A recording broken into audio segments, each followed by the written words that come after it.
Hello friends नमस्कार जय जगन्नाथ। आज खराबेल खाइबारे भात सहित कोबी आलू तरकारी सालाड खाई शोई पड़ी शोईकी उठी टी सी बीच आड़े माड़ी जाइली।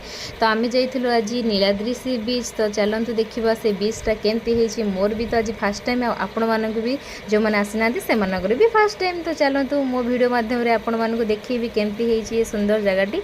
तो मुझे इंस्टाग्राम रू देखिकी आज आसी।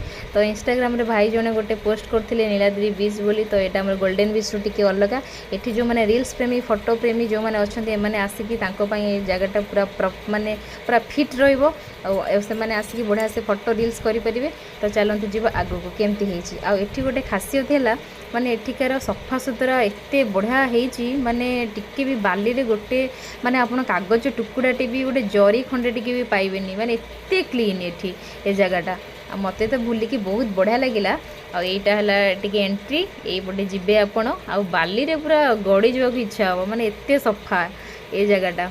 आईटा देखो आमर सबू विभिन्न प्रकार सब प्लेस ना लिखाई। तो आग को मु जगटा आपण माने बहुत बुलेकी देखेबी आपण माने जाई परिबे। तो नेक्स्ट ब्लॉग रे आपण मानकु देखेबी रहिली।